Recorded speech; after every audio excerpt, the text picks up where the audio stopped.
সন্তানের শরীরে দুইটি লক্ষণ দেখলে বুঝবেন সে বদনজরে আক্রান্ত হয়ে গেছে। বদনজর হচ্ছে খুবই ভয়ঙ্কর। নবীজি সাল্লাল্লাহু আলাইহি সাল্লাম জানিয়ে দিয়েছেন, বুখারী শরীফের হাদিস, আল আইনু হাক্কুন, বদনজর হচ্ছে সত্য।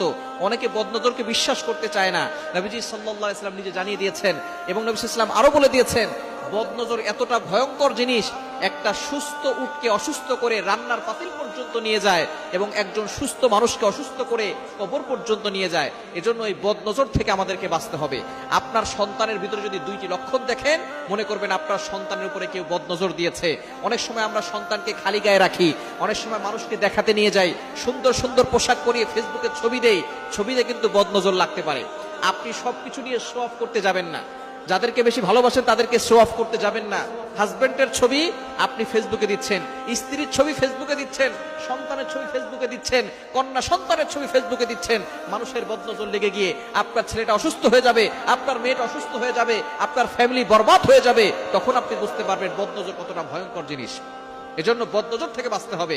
যদি আপনার সন্তানের শরীরে দুইটি লক্ষণ দেখেন, বুঝবেন তার শরীরে বদনজর লেগে আছে।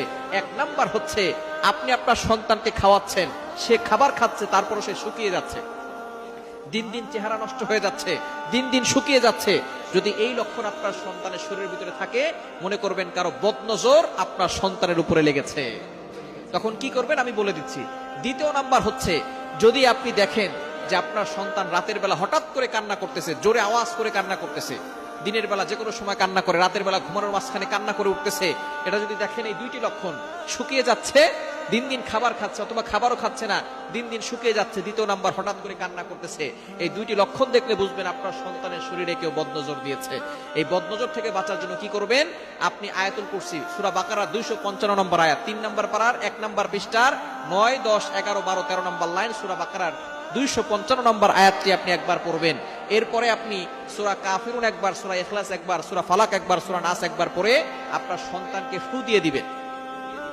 এবং আপনি এই বিষয়ে খেয়াল রাখবেন, যদি আপনার সন্তানকে কেউ দেখতে আসে, তাকে মাশাআল্লাহ বলতে বলবেন, বলেন মাশাআল্লাহ।